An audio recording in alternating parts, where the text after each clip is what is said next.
Assalamualaikum warahmatullahi wabarakatuh, teman-teman mahasiswa. Hari ini kita akan membahas tentang metode pengembangan fisik pada sesi kedua. Tetap bersama saya, Susi Maulida. Apa yang akan kita bahas pada materi metode pengembangan fisik kali ini, yaitu yang pertama perkembangan gerak untuk anak kecil. Ini maksudnya untuk anak usia dini. Yang kedua bentuk gerak dasar, dan yang ketiga kombinasi gerak dasar. Nah, untuk pembahasan yang pertama yaitu perkembangan gerak untuk anak kecil. Nah, sebenarnya macam-macam gerak pada anak usia dini itu hanya ada dua, yaitu berjalan dan berlari. Tapi untuk kategorinya ada beberapa sub-sub perkembangan pada perkembangan berlari. Nah, pembahasannya akan di slide berikutnya. Nah, berjalan dan berlari ini mungkin teman-teman sudah tahu ya, berjalan itu bagaimana, berlari itu bagaimana. Namun untuk teori pada kriteria penilaian berjalan itu harus bagaimana, dikatakan anak itu sudah mampu berjalan, nilai yang untuk mampu sesuai dengan teori berjalan itu ada. Semuanya dibahas dalam modul atau buku metode pengembangan fisik. Nah, berjalan itu berbeda dengan berlari. Kalau berjalan itu perpindahan berat badan dari satu kaki ke kaki yang lain, sedangkan berlari itu kelanjutan berjalan. Nah, berarti tahapannya berjalan dulu baru berlari, kelanjutan berjalan, dan dalam berlari itu ada yang namanya fase melayang. Nah, selanjutnya ada meloncat dan melompat. Nah, bedanya apa meloncat dan melompat itu? Nah, kalau meloncat itu gerakan yang dilakukan dengan tumpuan dua kaki. Nah, dengan tumpuan dua kaki sehingga kaki kiri dan kanan menjadi tumpuan bersama-sama. Nah, contohnya seperti ini. Contohnya anak melompat, dua kakinya langsung naik ke atas. Sedangkan meloncat itu sedangkan melompat itu tumpuan dengan hanya satu kaki ya, dengan satu kaki, dan ada jarak untuk perpindahan antara kaki kanan dan kaki kiri yang akhirnya bertemu menjadi satu. Selanjutnya ada memanjat dan mengayun.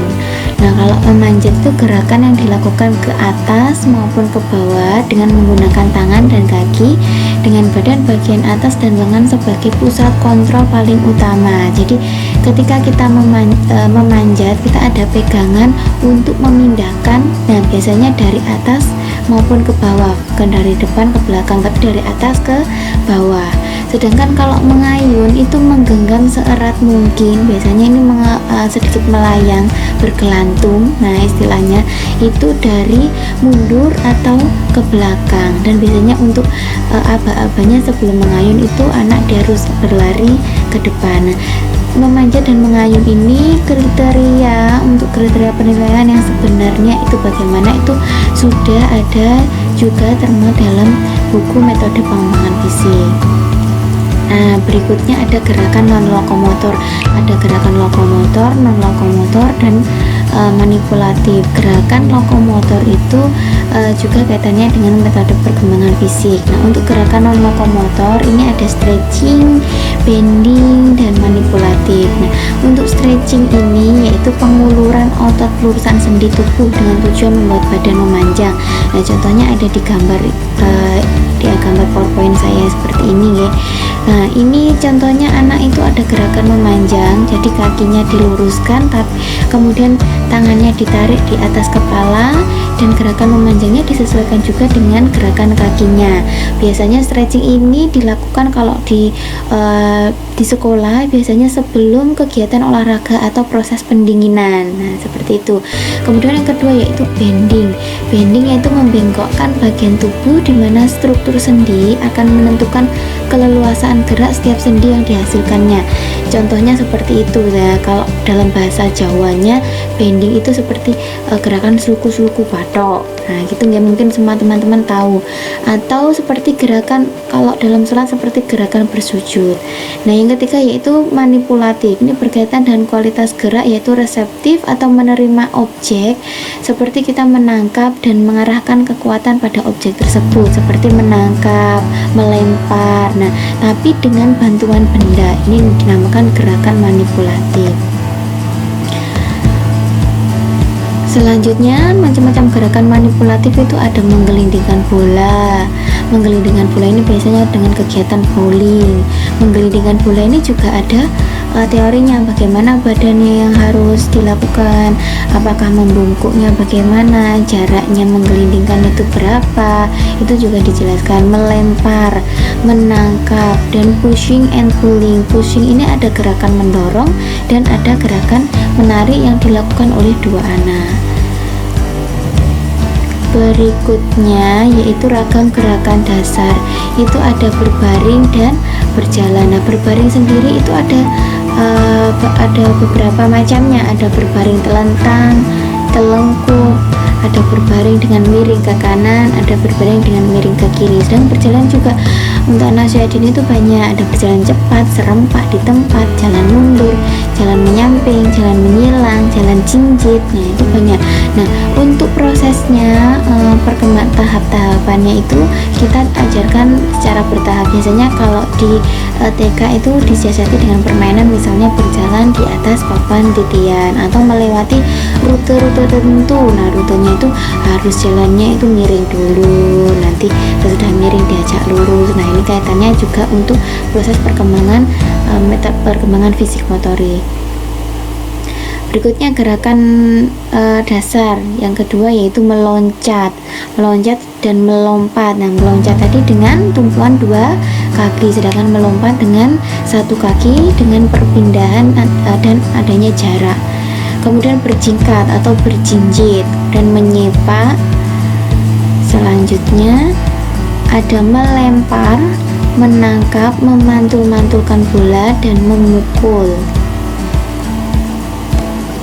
Dan yang berikutnya yaitu berenang dan koordinasi gerakan. Nah, berenang ini juga termasuk ke dalam ragam gerakan dasar ya.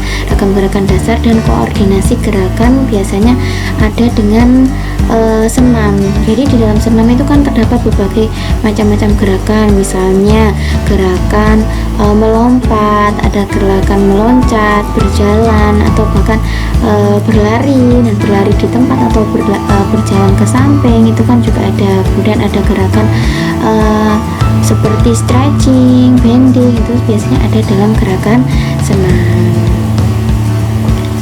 Nah, sebenarnya untuk mengembangkan perkembangan fisik atau perkembangan gerak dasar untuk anak usia dini itu yaitu yang paling efektif adalah dengan melakukan berbagai permainan. Nah, permainan tersebut tentunya menggunakan permainan yang kreatif.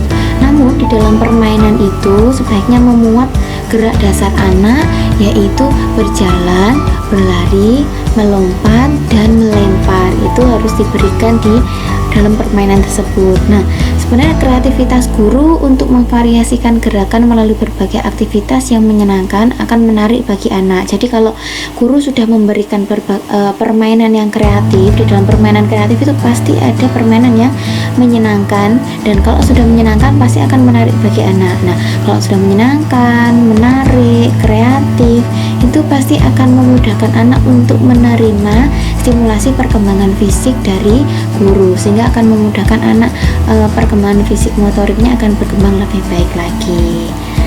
Dan terima kasih, itu pemaparan pada materi kita yaitu ragam gerakan dasar untuk anak usia dini pada hari ini. Semoga ilmu yang kita dapatkan hari ini bermanfaat, dan silakan menghubungi saya di email ataupun di Instagram. Saya tunggu nih. Terima kasih. Wassalamualaikum warahmatullahi wabarakatuh.